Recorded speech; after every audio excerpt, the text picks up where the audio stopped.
Waiting for it to go live.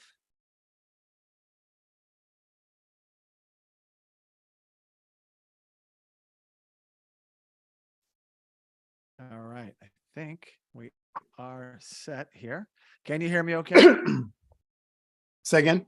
Can you hear me okay? I sure can. You were checking, you're doing your lighting there. I was Great. just like, yeah, let's just darken it a little bit because then YouTube will readjust to All lighten it up right. a bit. So if you're ready and you can hear me, we can jump in. Let's do it. All right. Welcome to Just Curious Media. This is Let's Talk Movies, and I'm Jason Connell. On the show today, I'm joined by Bryan Beasley. How you doing, Jason? Good, Bryan. It's good to have you back, my friend. It's Good to been a be while. back, and it's been a little while, but I am super excited to talk about our movie connections today, our two movies today. Cannot wait. We are going to make a connection between The Godfather Part 2, which came out in 1974, and Heat, which came out in 1995, movie connections.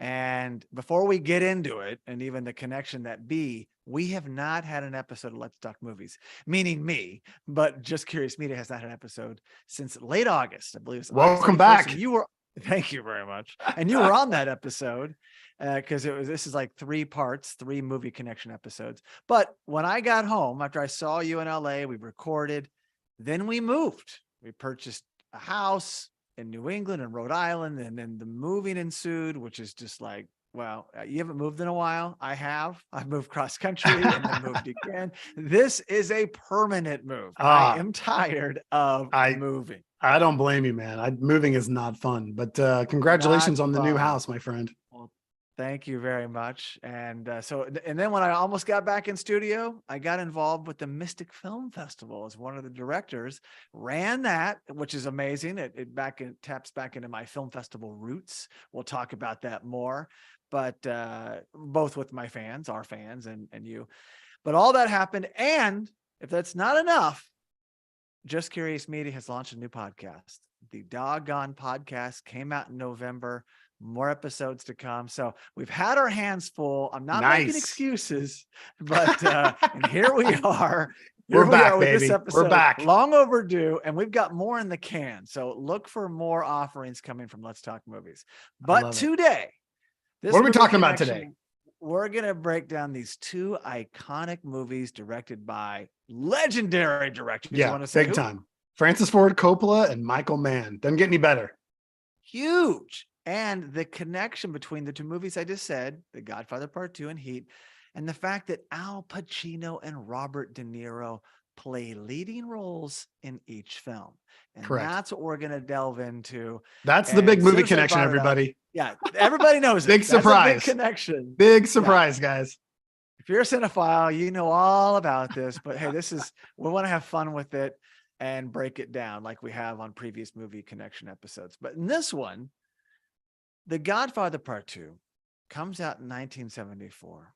And I know you went to film school in New York, and I've been a cinephile my whole life.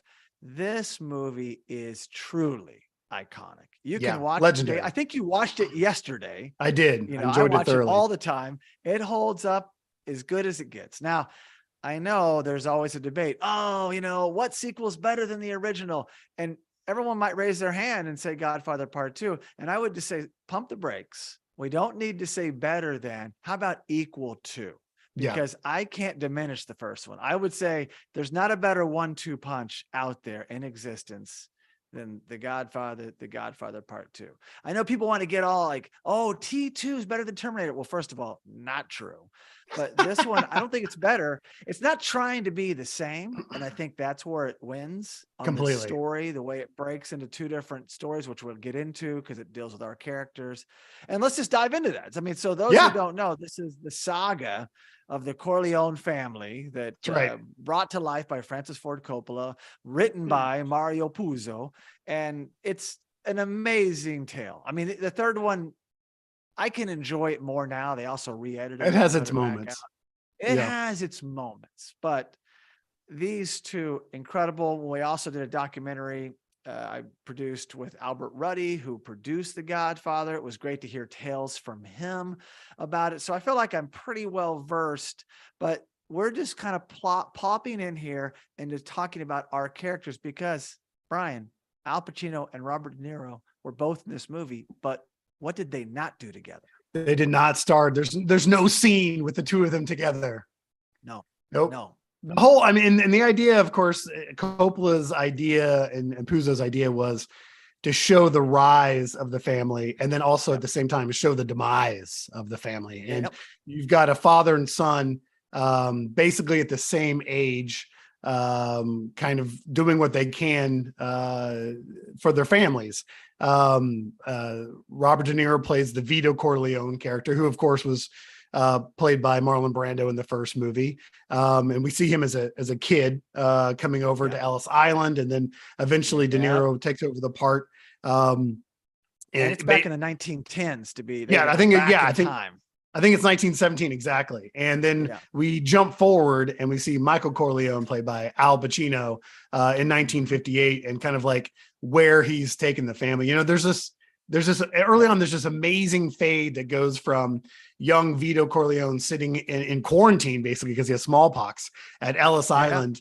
And it fades to his grandson, I guess, getting confirmation, I think, in 1958. And not only have we spanned all these decades, but they've also spanned the length of the country. We've gone from New York City all the way to Nevada. We're in Lake Tahoe, and it just shows like how through these three generations, how big the family has grown. It was kind of an amazing, I didn't really put that together until I rewatched it yesterday. I was like, wow, what an amazing, and it's just a little fade. And it's just, and then those are our two storylines, is Al Pacino as the 1958, 1959, Michael Corleone, and basically his descent into sending his family into hell, basically, because he's the devil in the Godfather 2, and then his Robert De Niro playing the Vito Corleone character, and kind of like how the family rose to the position that they had.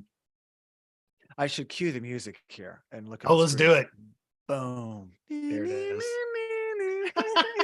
There it is. There is the all poster. day yesterday. That is Michael, and the poster is just Michael Corleone, because in the first movie it ends with him taking it over the family, kissing in the ring. The least resistant son, the one who didn't want the throne, is thrust upon. He was the one who was most, capable, and it's true with Freddie. Of course, his other brother got killed, and Tom Hagen's not a son. He's Irish. Speaking of the Ellis Island thing, my grandfather went through that whole thing leaving Ireland, Ellis Island. So every time I watch it, I'm just thinking back to those days. It's such a beautiful movie, the sequel and the original. But to see that back and forth, in fact, you want more of each storyline. It's so well told. It's like anytime they go back and you have Bruno Kirby and young De Niro, it's like, oh my gosh, this is so great. But then to see, like you said, how Michael's growing the business. They're in Vegas. He's going to Hollywood. They go to Cuba. I think Lee Strasberg is like, who's an incredible actor, and starts a whole acting. And was their acting coach. Legend. Was both of their acting coaches. Exactly. Coach. He's had schools in New York. He's incredible in the movie and his choices. So I watch it now and just get something new every time, like you did yesterday. Like you can go back and go, oh, I didn't even realize that. And of course, Diane Keaton's fantastic, but it is the demise. As much as you don't want it to be, he's running the family down, and at the risk of alienating his whole family. Right? Which he does. He's pushing, which he does successfully. Yeah, absolutely. So, I mean, go on. No. What I find fascinating, and the main movie connection obviously is these two actors that were have been on top of their game. They're total. They're total. Yeah, exactly. And Strasberg was their teacher. So to have him in this movie is also kind of a coup. And I'm sure, Pacino's talked in length that it was, kind of like a lifetime dream to be able to act on film with Strasberg. And you, like you were saying, like Coppola was so good at giving you just enough in each timeline. Because when you do leave, you're like, oh, I want to see more. You do, Exactly. And that's leave the audience wanting more. Like that's one of the brilliant aspects of cutting those. It. Totally, completely. And I could add up the Oscar nominations, in this movie and the original need their own episode. So we'll save some of that. It's highly nominated. Coppola was against himself for Best Picture because he also did The Conversation in between. So it was like, it's just unbelievable. He was at the height of his power. And this movie, besides the cast we're talking about, is loaded, and we will save that. But we want to really just focus on their two characters, because here are these two icons, still relatively young in their career. I mean, 100%. Let's go back in time. The first one, Pacino was nearly fired. The studio wanted nothing to do with Pacino in the original. Didn't want him. And then they showed them the the gun scene where he shot him out, and he got the gun hidden in the toilet and comes out and blows them away. And they're like, all right, it shows the studio the dailies. All right, the kid can stay in the picture. And then the rest is history. But these two don't have a scene. Yes, it's father son. You see a super young Michael, but it's not Pacino. So it was always, so it's weird. That's 74. The craziness is Scorsese or someone else didn't just put them in a movie. It took Michael Mann to 1995 to do it. Now, I don't know how many, missed chances and lost opportunities that they balked at scripts, this, that, and the other. If there was almost some close calls that I don't know. Well, Jason, I can tell you there were quite a lot. I figured there had to be. Apparently, Pope of Greenwich Village was supposed to. They were both attached to be in that. It was them, and neither of them end up in. No, neither one of them. No. Eric Roberts and the wrestler. Yes. Oh my God, why am I blanking on his Mickey name? Rourke. Mickey Rourke. Thank you. Yeah. And then they were supposed to be. Job. Oh, they did. They did. Then they were supposed to be in 1900 together. Pacino couldn't do it. De Niro goes in it. And then on the flip side, Glenn Ross. Apparently, Pacino really wanted. He really wanted De Niro to play the Levine character, and it didn't work out. And that eventually went to the absolutely amazing Jack Lemmon. Jack Lemmon kills it in that movie. I just watched it the other day. Kills it. However, that's also in the 90s. I'm just saying it. That's right. This would have been like a year and a half before. It would have preceded it just a little. Yeah. And here's the best one. Scarface. Apparently. Now you're talking. Del Palmo. Scorsese had Scarface and wanted De Niro in it, and then eventually it went over to Pacino, and because De Niro and Scorsese couldn't do it, and De Niro was the one that told Pacino, was like, "Hey, you should check out this guy De Palma. I think he'd be perfect to make this movie." And so that it just kind of shows. It just kind of shows how these two wouldn't guys have been together. No, they wouldn't. That was I guess you're right. They wouldn't have been in that together. An either or. That would have been interesting to hear his take as the cocaine. Say hello. I'd love to hear De Niro's take on that. Yeah, I guess the point of that is just kind of showing like these guys were all constantly getting offered the same roles. Oh, absolutely. And there's so many sliding doors and different stuff that either one could have been in, but they were also influencing each other's career. Like they're Pacino says that Raging Bull is by far De Niro's favorite role, and De Niro is he's obsessed with Michael Corleone. Like he just is like there's no better role. But I could have seen Pacino in Goodfellas. I know he was great in Donnie Brasco, which has that feel, that mob feel, and it's a good movie, really good movie. But I would slip in Pacino in Goodfellas. How's that not happen? 1990, but whatever. I'm not. See you, love. See you. I'm not disappointed. I just find it shocking. However. Totally agree. Thank goodness it was this movie, which we're going to talk about now, which was Heat, because it's in the right hands, Michael Mann, who's brilliant. And it couldn't have been better. It could have been a dud, and we're all going, well, no, it was this moment, this scene, which it's like the scene, but they're in this movie, and we can pivot now. And when we pivot, let me bring on new slide, please. Ta-da! There we are. Cue slide. So now let's get into Heat, which we have said came out in 1995. Michael Mann, written and directed. Of course, Coppola, the name. Michael Mann had done Miami Vice. had done Manhunter, and has done, hey, he's nominated for 4 Oscars in his own right, with Last of the Mohicans. What was that? The Insider was a huge hit. Great. So, and I think he was a producer on the Aviator, but he's involved in so many things. But I don't know if he's made a better film than Heat. It's fantastic. It's his opus for sure. It's his opus. And honestly, he knows it. Like, I mean, he as we'll talk about it at the end of this episode, like he's revisited this universe in other mediums. Yes. And the cast, when you go back and watch it again, which I watched it yesterday, I was just going to watch the scene. And of course I go, well, let me just start at the top. And then I'm just enjoying the movie.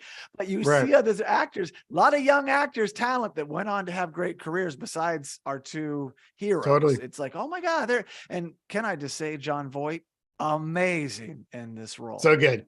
With that gross, greasy hair. Yeah. Oh, he just embodies the role. Val Kilmer is great. And I know you've actually also greasy hair and met Val Kilmer. So there's a time we're 6 degrees away. We're 1 There we go. I love it. So, and I've actually talked to Wes Studi, who's an Oklahoman, and I ran into him at the one of the cops festival, Dead Center Film Festival. We were chatting it up. We have a mutual friend. He's in Last of the Mohicans, is the main bad guy in Michael Mann movie. So I love that he tends to cast the same, but he cast Al Pacino as Al Pacino plays Vincent Hanna, our nose lieutenant to the ground dog. Yeah, lieutenant. That's right. Who is obsessed with his job, quite honestly. Oh yeah, And Robert De Niro plays Robert. And so Robert De Niro plays our main bad guy, Neil McCauley, who is a thief basically, and is also obsessed with you have 2 men who are really, really good at what they do. And they're also extraordinarily obsessed with what they do to the point of details. Knowledge, carnage all around them. Like it doesn't matter. And knowledge. It doesn't matter. And knowledge. Yes. They're very knowledgeable, but it doesn't matter who gets hurt or who gets in their way. The job that they're there to do is the most important thing in their lives. And they're both the smartest guys in the room. 100%. That's huge. That they have these. That's what I think this movie really excels at. Before we get into their scene, they're both leading teams of people. De Niro is leading his criminals, and he's the smartest guy. He's got the chops. He's super bright, and he just happened to go that way in life. And Pacino's the same, and he's got all of his cops in line, all of his detectives, and they're trying to solve something. He comes right in and says, "No, this is how it happened." Boom, boom, boom, boom, boom. So you just know that these forces are going to intersect at some point in time, and it's just thrilling. I can just watch them interact with their teams, and it's so satisfying. Like, oh my God, look at these guys. So let me just give the synopsis, just because it also paints a picture. It is a group of high-end professional thieves start to feel the heat from the LAPD when they unknowingly have a clue at their latest heist. Now, I love also older movies because it's like, oh man, that was LA then, because I moved there in 2004. But were you already there when this movie was? No, this one came out while I was still in film school, but I came out the end of 96. But I was there like a year later. So pretty close on the tail. Yeah. So you were that time when downtown was a whole other thing. A lot of this movie is downtown. Downtown LA, the bank robbery scene was different, man. Yeah. So it's amazing to see that landscape. Yeah, that shootout scene. I've been around there. I've been to many of these locations. But the movie is held in high regard, but again, a lot of the heat on this movie was the fact that you had these 2 guys on opposite sides. They wasn't like they're buddies, right? That'd have been one thing. They're buddies in a movie. Okay, they would have been in a movie together, but it's that they're on opposite ends, and it's so far into cat and mouse. We're not so far, but we're in the movie a good ways until they collide, and we can kind of, if you want to jump into that, I think you had some parallels. Yeah, well, no, I think it's brilliant. First of all, Michael Mann was really good at understanding exactly what this scene was going to mean, right? Like he understood that this was a big deal, that not only did, he's got both of these guys in his movie, but that he's going to have this scene that the first hour and a half or whatever builds up to this scene. The movie doesn't end with this scene. The scene's pretty much right in the middle. And there's cat and mouse throughout the whole first act and the beginning of the second act until we get to this scene. and they're kind of they're almost impressed with each other. Like there's, especially Vincent Hanna, Al Pacino's character, because basically what leads to this scene is Vincent Hanna has Robert De Niro's character and his crew under surveillance, and they're waiting for them to make this big score. And they meet in this they meet down at the docks. I think it's probably down in Long Beach somewhere.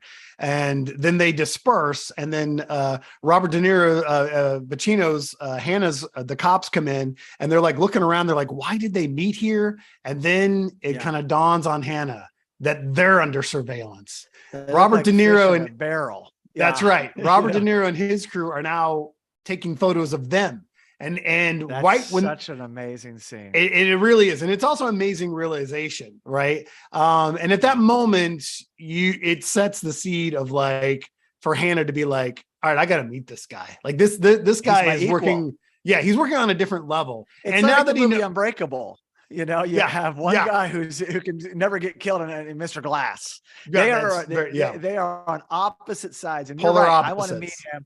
And that scene, when they go there, De Niro's doing that's over there. You got the freeway over there, doing a fake setup. Like the score's going to be in this crazy industrial place with all these freeways around. And then all of all of Pacino's team, no one's figured it out that they've been had. But he does. He's like, is this guy good? Is this guy? He knows that they're and he starts posing for the photos. Yeah. He's posing for the photos. Yeah, it's amazing. And it goes to show the detail orient that both of these guys are up to, because in the first before that, Pacino's the cops are doing all this due diligence on Macaulay's crew, and now it's been flipped. It starts with the scene where the scene right before the diner scene, Hannah's in a helicopter basically. And I was really paying attention to the dialogue. I guess it's actually Wes Studi who he's talking to on the radio. And he radios down to the cars and he's like, you guys got him. Like, basically, do you have eyes on Macaulay? And Wes Studi's character said, we've got, what is it? We've got 2 units in front and 3 units in back. So there's 5 cars following him around 24 hours a day. Yeah. And they're not trying to bust him. They're just they're just watching him. But I'm I was like, that's kind of obsessive, right? But then that's exactly who Al Pacino's character is. He's completely obsessive, right? And so he lands the helicopter at Vermont, the exit. Yep. He's like, meet me at the exit ramp on Vermont. Gets in the car, chases him down, pulls him over. They both pull their guns. Pacino's got not his on gun. Each other, but they they do. They pull, but they pull them out. They both, and they're down at their sides, but they're ready for anything. And he just walks up to him and is like, "Hey, can I buy you a cup of coffee?" And I love that De Niro immediately answers. Like there's not like this long pause of like, what's he up to? He knows Macaulay knows exactly what's going on. He's like, this guy wants to kind of look me up and down really close. I was like, I'm going to look this guy up and down really close. And so I thought it was great because they don't mess around, because I remember when watching it in the movie theater, I was like, oh, this is the shootout. This is like, we're not even the movie's got another hour. Now. Nope, we're gonna pump the brakes and we're gonna have this amazing so to be scene. Clear, this was their first scene, but it's not the scene. It's the setup. That's correct. I mean, it's the setup to where we're going into the scene. That's so right. He does come up, and the first things, just to be specific or super accurate, the first thing they ever say to each other is, "How you doing?" Which is so correct. How you doing? It's like all this anticipation, and then De Niro doesn't say anything. He's looking around like, "Is there another cop tracking me over here?" I think that's really important. They don't Very actually. much. They do look at each other, but they also, because even Pacino's kind of like, they're on the side of the freeway. Like he's looking around and it's like, no, they're not even. They're barely glancing at each other. It's not until as you said, we get into the next scene. And where are we? Tell us what restaurant we're in. Well, hang on, I will. But he says, "What do you say I buy you a cup of coffee?" And it's then that Macaulay, De Niro says, yeah, sure, let's go. So then we head off. So follow me is what Vincent Follow says. me. That's right. Gets in the car. And I love that he's alone because he could have gotten a squad car and you got more cops in the way, but it was beautiful man's choice to put, man to man, model to model. We don't need other people. They'll just get in the way. Yep. Because he's got a big team. So it's just them. He follows him and they drive to, which is amazing, Kate Manalini's, which I had been to. I say had, not because I moved, because they shut down. That's after correct. 27 years. They closed June 2014. I was there that week, but I Were you really? many, many times over the years. Yeah, Nice. I was in there one night, like, what's the celebration this week? And I heard they lost the lease, but it was a major establishment. Yeah, industry standards. 9101 Yeah. Wilshire Boulevard, Beverly Hills, California, 90210, just like the show. And it was just like good, fun American cuisine, but the drinks were great. The atmosphere was it was amazing. The staff was great. And I got to say, very meta, if you went there after the movie came out, I moved there in 2004. I was going there like 2006, 2007, 2010, big pictures of Heat on the wall, black and white, right. which is awesome. Like, yeah, oh my God, it's the coolest. I'm sure you had some experiences there yourself. Yeah, I mean, it was a Hollywood staple. I mean, it was. Screenwriters and directors and producers would meet there for lunch every day. So, a classic restaurant. And honestly, there's no, here's what's so, man, again, so brilliant. There's no establishing shot. It literally is. It's one dirty single cut to another dirty single over the shoulder of each character. Apparently he said that he shot, a third camera, that there is a wider shot of the two of them. And he said he could never cut to it because it just took you out of this right here. Do you mean this? There it is. That's it. Never cuts to it. You never see that shot on the film. Those who are listening and not seeing, I've had the posters up for each movie, and now I have. Well, why don't you explain what they're looking at?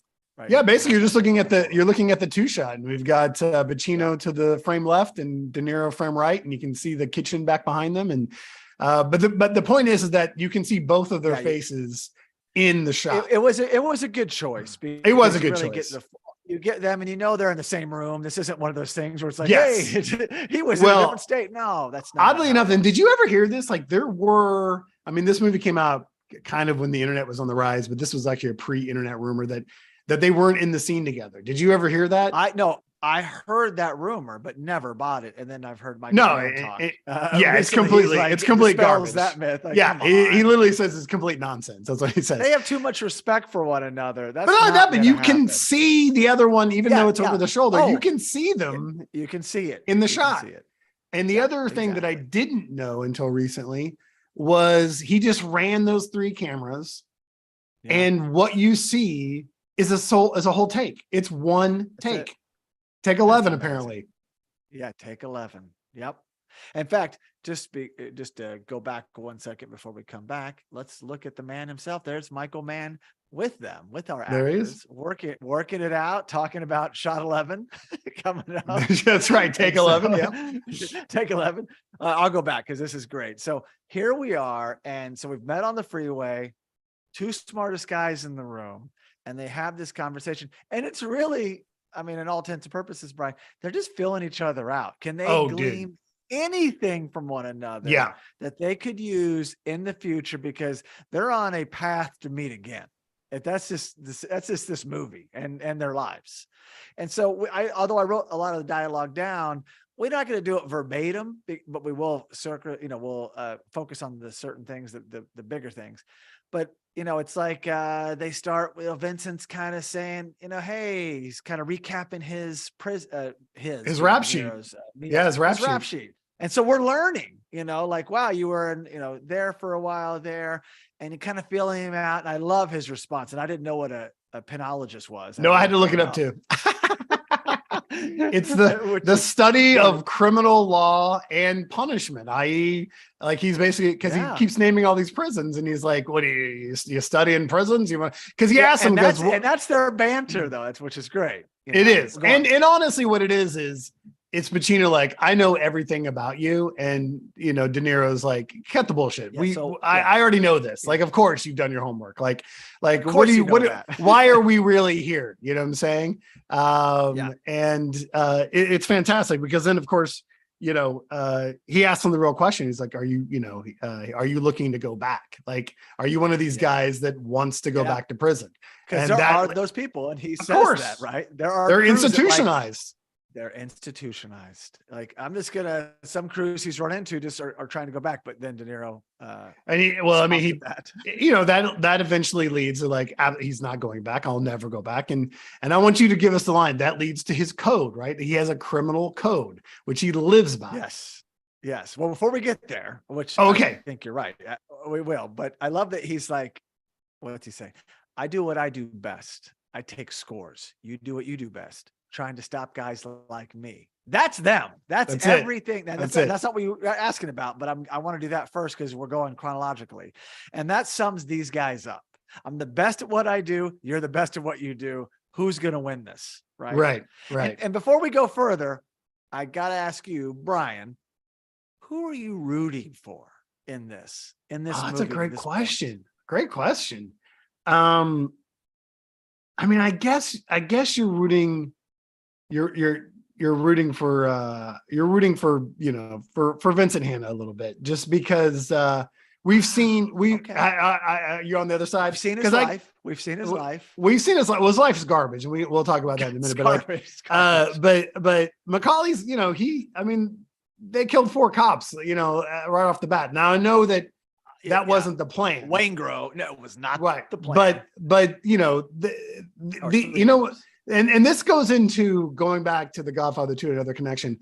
All 4 of these characters are dangerous men. They are dangerous men. Now, even though Vincent Hanna in Heat, Al Pacino's character, is a cop on the good side of the law. He has killed people, and these are decisions that they make, put other people's lives at risk. When we get to the bank robbery scene, not all of his crew, not all of those cops make it out of there alive. You know what I'm saying? Like, those are decisions that he made. I'm not saying that he's responsible for the deaths, but like, death follows all 4 of these characters around. Carnage of all types, whether it be just personal lives or whatever, follows all of these characters around. Vito Corleone, Michael Corleone, they're mobsters. Now, Vito loves his family, and Michael does too, to a point, but they're mobsters, and that's part of the job. And that's part of it. And then the other thing that all 4 of these characters have is a code, some kind of code that they live by, right? Yep. So go ahead. Let's get back to the scene. And that's great. So real quick, but now they just kind of throw little jabs, and they're just trying to, they've never really sat down and talked. Right. Barbecues and ball games. Yeah, it's like, hey, you gonna have a regular life? Yeah, barbecues and ball games. And he's like, yeah, is that your life? And Neil's asking Vincent, and Vincent goes on to really share what we just said. His life's a disaster. He's on his 3rd marriage, which is going down fast. Yeah, he already knows it's over. Yep. He knows it's over, but he cares for his stepdaughter who's hung up on her dad, who's just abandoned her, and he's dealing with that. And he's married to his job, is what he is. He's married to his job. And then Neil drops his code on us. And he says, a guy once told me, don't let yourself get attached to anything you're not willing to walk away on in 30 seconds flat if you feel the heat around the corner. Yeah. That's it. That's the line of the movie. Yeah. Some guy probably told him that in prison. He said, you know what? That's the way to do it. Maybe because he's really bright. I'm sure there was heists that were foiled with the wrong team. And he probably thought, that's it. I'm building this thing. I know I'm going to do it this way. And he got all buttoned up. And now he's the guy that we know as Neil, and Macaulay. And he's lived by that. And so those who haven't seen this movie, I highly recommend watching it many, many times. But in the movie, Brian, he does meet a lady, which tests this code to some degree. Now, we don't know how many ladies he's met in the past, but we know he's been a single guy. He's got a real simple life, and it's all about the score. And so honestly, and going back to what you were saying about, who are you rooting for in this scene? Like, they both tell you what they're willing to give up to win. And it's the character that goes against their code that loses, right? Like, Macaulay finds a woman, right? And at the end, he chooses her. And then at the very end, he chooses justice. He chooses to go get revenge on Waingro. And that's the reason why he gets, basically caught and killed. And he breaks his own code. And once he does that, he's done. While Pacino literally, the Pacino character is in the hospital with his wife, and his stepdaughter is recovering from a suicide. Yeah. And he gets up and leaves. Like he's like, he did save her, Natalie Portman. He did. But he does save her, but he's gone. But that's it. He's gone. That's it. Yeah. He leaves. He gives it all up. Yeah. He leaves. He gives it all up, and he's like, I have to catch this guy. And I know we're using lots of names here. I know we're saying De Niro, Pacino. Then I'm saying Neil and Vincent and Macaulay and Hannah, but they're all the same. There's only two. They're all the same. Yeah. When Hannah leaves that hospital, it just shows, because it all comes from this scene, right? We're told that these two will do whatever it takes. And the one character that does do whatever it takes, when the Pacino character leaves that hospital and is like, good luck. Because we don't know. Okay? That's maybe, like, you know what I'm saying? But we understand that he's going to win. Like that at that moment, De Niro's character Macaulay's doomed, right? Because they're two freight trains hitting each other, and only one can stay on the tracks. So my answer to that question I asked you about who are you rooting for? As much as I respect Hannah, Vincent Hannah, played by De Niro, Pacino, I have always rooted for De Niro as Neil Macaulay. I don't know why. He's finally found love. He knows what's important. I think he could prosper and have a good life. In fact, my goal is they don't intersect again. This is our great scene, and we miss each other, and we both go on, and maybe Pacino gets the fourth marriage right, or maybe they make it work because the daughter's suicide attempt brings them closer. That's me. I want that happy ending, but I've always sided a little bit more with Neil, which every time I watch, I'm like, oh man, if only this, but it's 1A, 1B, but that's totally my choice. So then this conversation continues because they're still filling each other out. And, then it's like, Vincent's kind of shocked by what he's hearing. Like, wait, 30 seconds, you're gone just like that. And Neil goes on to say, if you're chasing me, how do you expect to keep a marriage? Case in point, he doesn't do a good job of it. No. Yeah. So Vincent realizes that I can't keep a marriage, but how do you do this? How do you have this 30 seconds or flat, ideology? Are you a monk? And then we learn, or he shares, we know this, that he has a woman. Yeah. He tells her he's what, Brian? Which is a good salesman. A salesman. Always traveling, pretty vague. That's right. I'm a salesman. And in a lot of ways, he is a salesman. Man, totally. More accurate, but he's a salesman. And then Vincent says, which is great, if you spot me coming around the corner, are you just gonna walk out on this woman and not say goodbye? Testing his, they're throwing each other out. Like, how serious is he with this, this code? And Macaulay comes back with the great line, that's the discipline, right? That's the discipline. And that's it. Yeah, you believe it. Like, wow, man, he is getting close to her, but she's a goner if tested. So we think, played by Amy Benjamin, Edie. That's right. And she's fantastic. She's really good. She's great as well. Like everybody.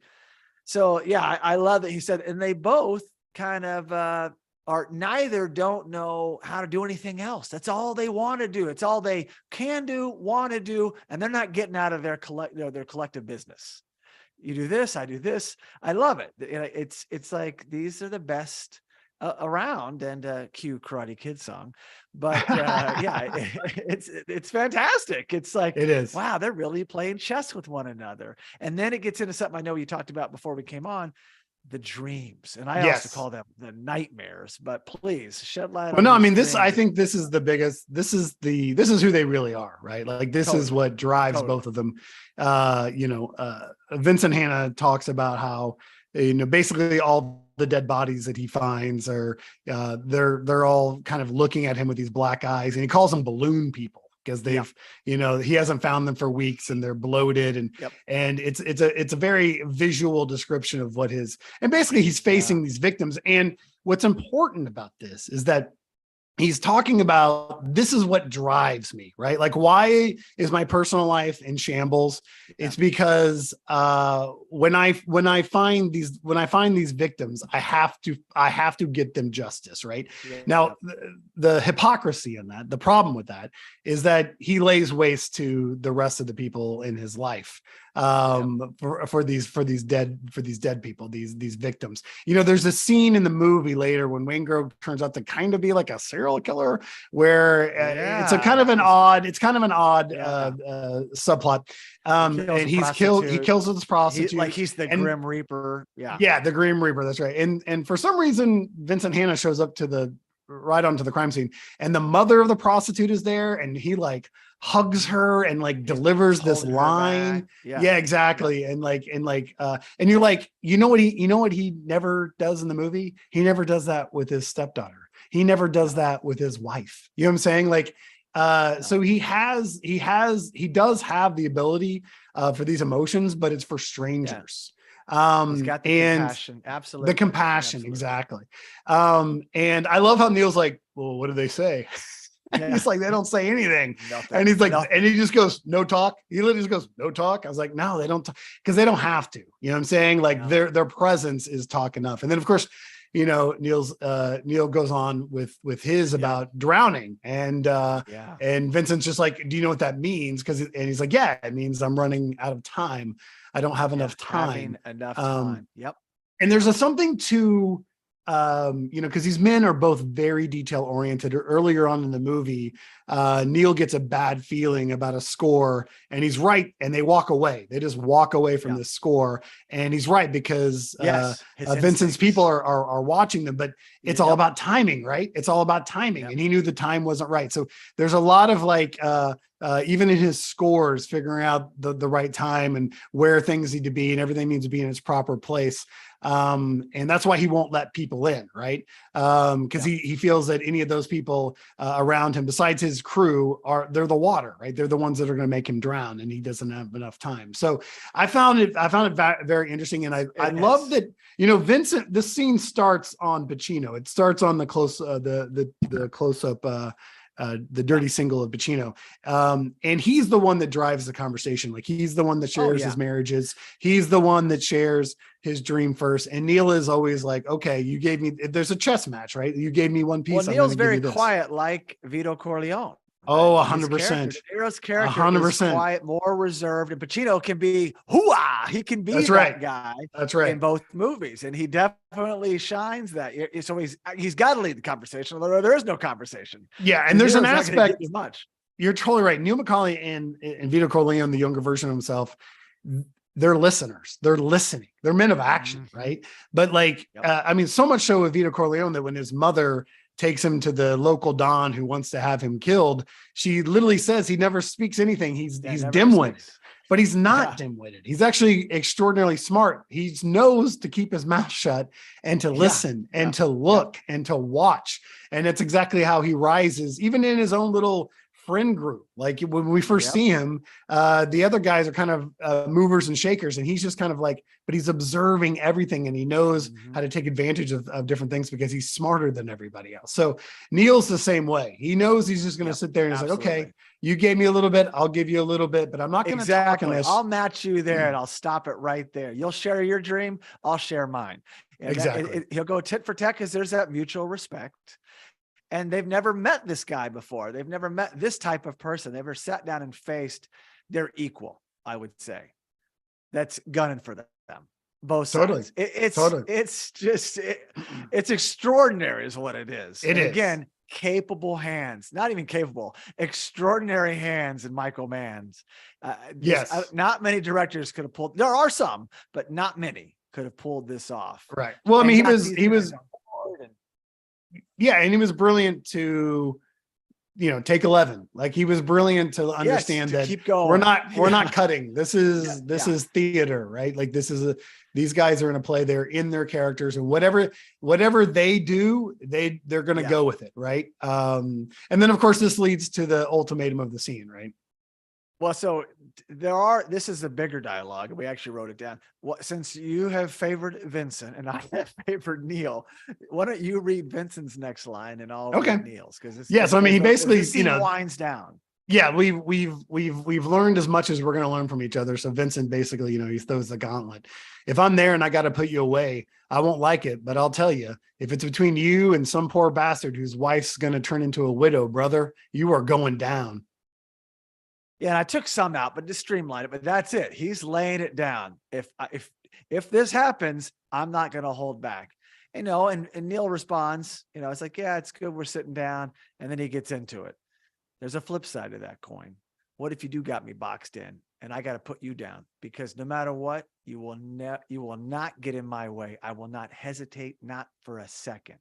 Not for a second. They're both, not going to hold back. I like you, Brian, but listen, man, if you try to put me back in the hole, I'm coming out gunning. And that's what it is. It's two freight trains on the same track heading right towards each other. So then Vincent and Neil have a little parting of the ways in a sweet way, I would say. Vincent, keep going. Yeah, maybe. Okay. Maybe that's the way it'll be. Who knows? And Neil says, or maybe we'll never see each other again. That's it. And we end on Pacino. We end on Pacino. We do. We start on Pacino. We end on Pacino, and we don't see them leaving. Great editing. We didn't waste any time. And as much as I'd like to see a Kate Manalini's establishing shot, we don't need it. Let's just get right in. And let's not even see them leaving, paying the check, getting clumsy. I just want to see these guys here and now. So we go out, and then the movie continues until the end scene when, as you said earlier, De Niro is heading out of town. Neil's got his girl. He's got his plan. He's home free. Things in motion. He's scot-free. He's out. He's out of there. After the big shootout downtown LA, which we got to say, that needs its own episode, the shootout in downtown LA. Completely. It's I've amazing. never seen anything like that on film. I highly recommend just watching the movie just for that. It's just the sound of the gunshots. Yeah, just put the sound on. So they're heading off. Voight tells De Niro, Neil, where Waingro is. He's under Jameson at the Marquee, I think.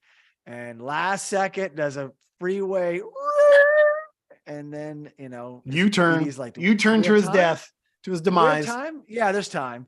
And then he goes in to take care of business. Like you said, justice. This isn't his way. His way is, let's not push it. I'm out of here. But Waingro caused a lot of problems along the way, and he likes to settle scores. I know that. There's a morality that enters into his brain, right?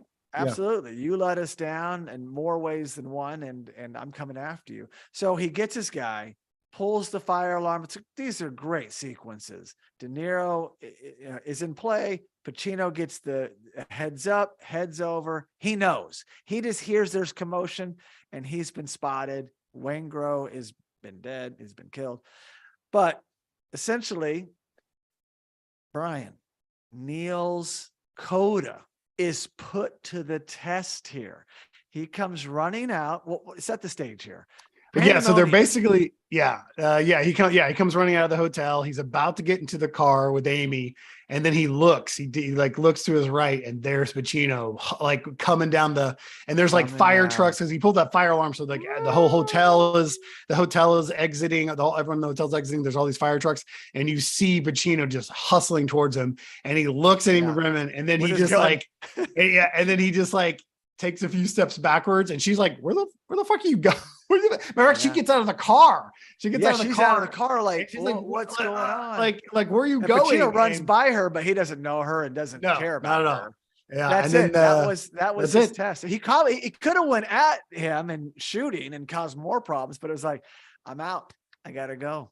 Yep. He ran off into it's kind of off of a runway at LAX. Yeah, they're at the end of the they get onto the runway, the end of the runway at LAX, and there's like some like electrical buildings out there, and the beautiful light, the landing lights that come on when the plane comes in, and Macaulay kind of sees how the mechanism works, and he's like, okay, when these lights come back on for the next flight, I'll be able to see where he is, and so he kind of hides behind one of these corners, and he knows where Hannah is. Hannah doesn't know where Macaulay is, and he talks in our big scene.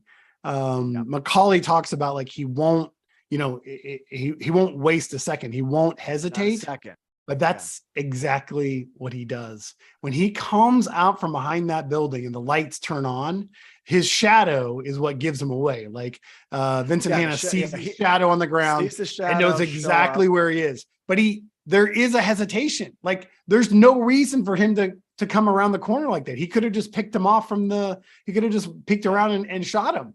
But he gives him that split second to give Vincent Hanna the time to turn and shoot. And he doesn't even, and when he starts shooting, I don't think he even knows it's him. You know what I'm saying? Because he shoots once and then recognizes him, and then he puts him down, and then he fully puts him down.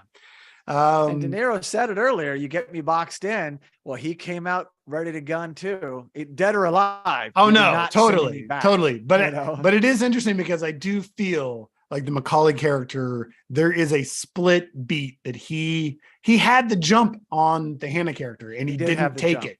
He didn't take it. There's a split second. Me to this day, Brian. It really pains me. Can't they both be wounded and then they still just let each other? No, it is very true. He sees the shadow. He could have shot. He knew it was him. Right. You're right. But Hannah didn't waste one iota. Boom, boom, boom, boom. Puts him down. But that's not 4 it. shots. There's a respect with these two. There's a respect. And he goes over to a wounded Neil. And of course, Neil says, told you I'm never going back. And then what does Vincent say? Do you have it on here? Sorry. Oh, sorry. Oh, yeah. Go ahead. Give me that part again. Told you I'm never going back. Yeah.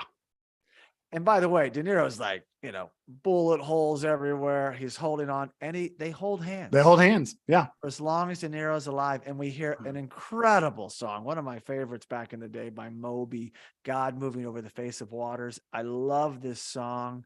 I met Moby once before, which is pretty cool. But I saw him perform and to talk to him. But it was amazing. Great. I mean, that was one thing that Michael Mann always got right from Miami Vice. Great cinematic shots with great music and fashion. And not so much fashion in this, but he was always good at that stuff in the cars. Yeah. And so there's this respect. They hold hands. He passes. You're still seeing airplanes fly right over. And that's it. We're in black. That's it. And, I know we've talked about the correlation between Macaulay and the young Vito Corleone in both movies played by De Niro, but there are some connections between Michael Corleone and Vincent Hanna. The most obvious is that at the end of Heat, his wife, he is there with De Niro, but like he's alone. Like that's it. He's abandoned everything. He's completely alone. And Godfather 2 ends with an older Michael Corleone sitting in a chair, completely isolated, like completely alone. There's also, of course, Pacino's performance in Heat has gotten it's kind of legendary with kind of the beginning of this, almost you could say overacting. She had a great ass. Scent of a woman. Yes, the scent of a woman type Pacino acting. It comes up in this movie sometimes. Oh, dude, it comes up now. And here's the shocker. There's 2 moments in Godfather 2 that he does this. There is a moment when he confronts Frank Pentanelli in his childhood home. He's like, and he's talking about the assassination attempt, and he's like, in my house. That's when it started.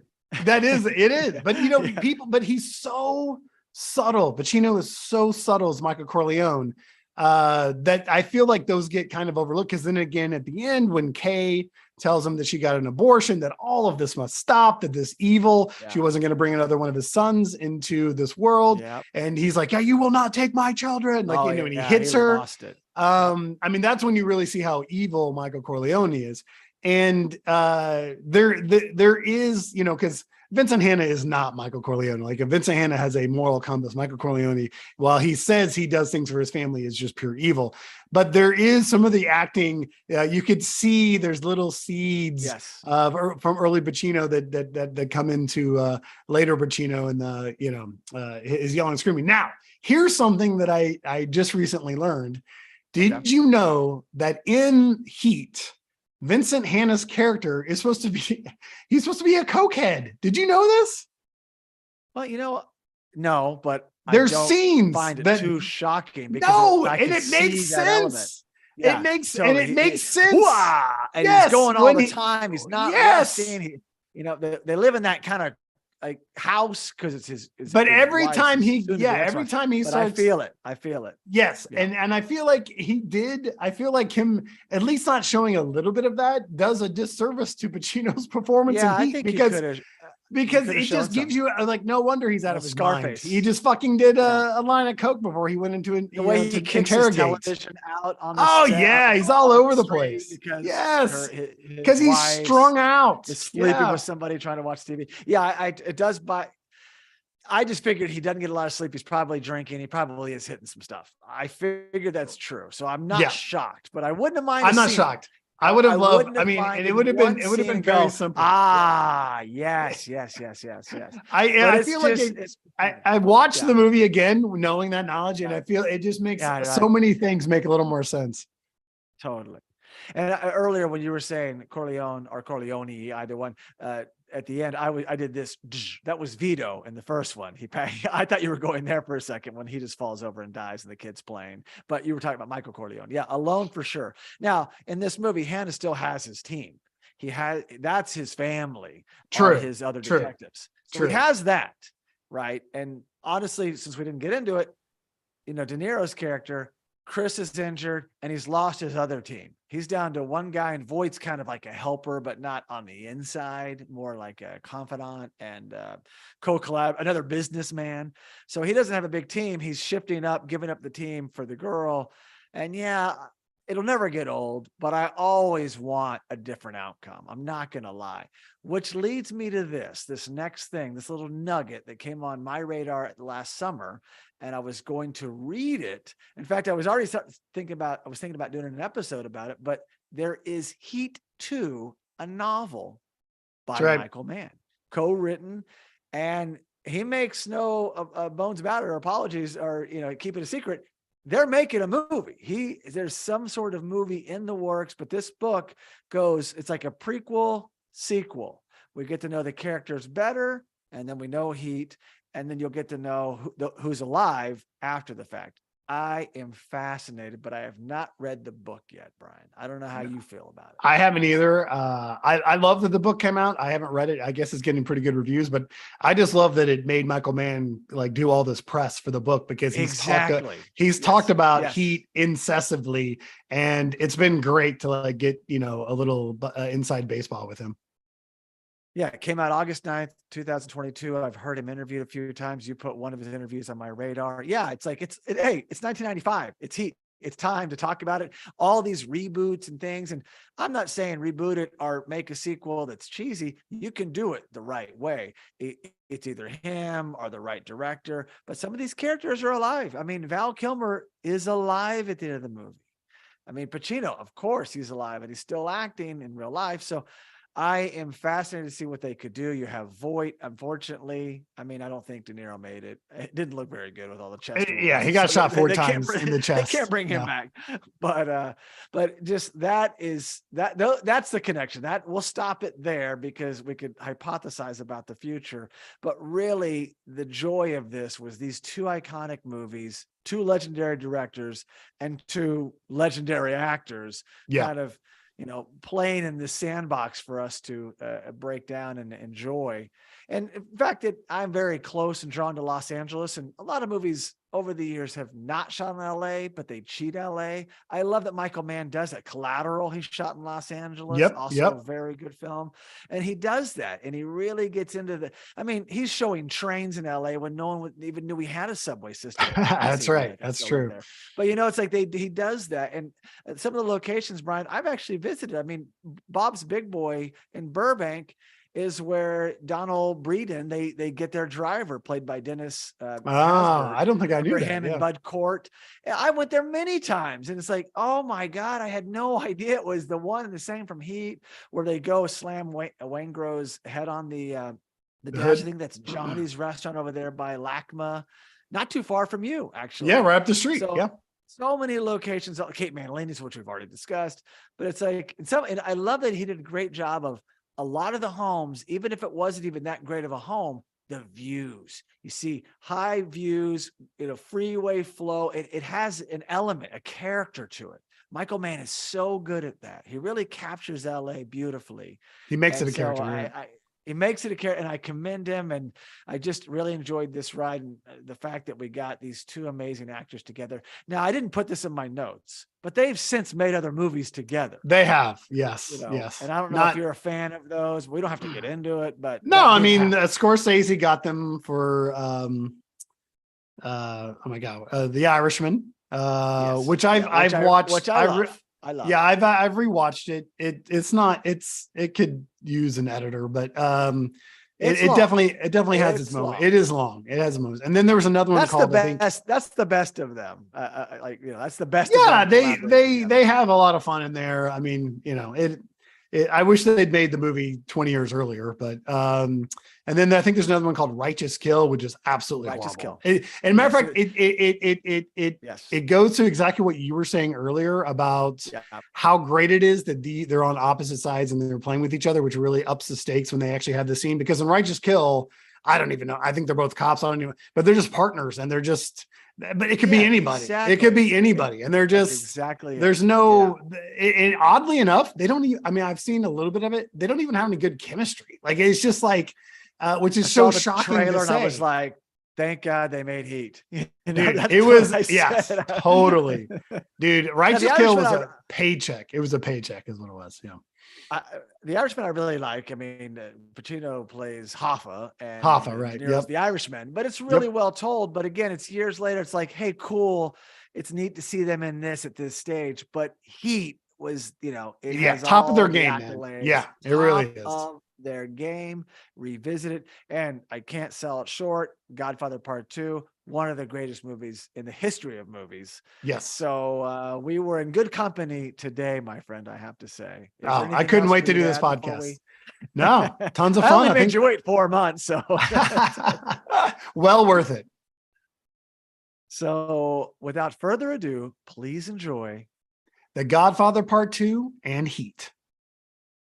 All right, and I'm going to put this on screen, so give me a second. I'll do our sign off. I should have done this a minute ago. There, back to Let's Talk Movies. And by the way, I love your Let's Talk Movies behind you, freshly printed, looking good. That's right. Looking That's sharp. right.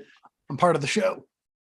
So thank you so much for listening, and please be sure to subscribe to the Let's Talk Movies podcast, as well as the Let's Talk Movies YouTube live channel. You can also really help us by giving the show a 5-star rating on Apple Podcast. And for all you listeners that enjoy sharing your thoughts, you can leave us a review on Apple Podcasts, send us a direct message, or post a comment on any Let's Talk Movies social media platform. We also highly recommend checking out our other podcasts and visiting justcuriousmedia.com. Great job, Brian. Yeah, that was awesome.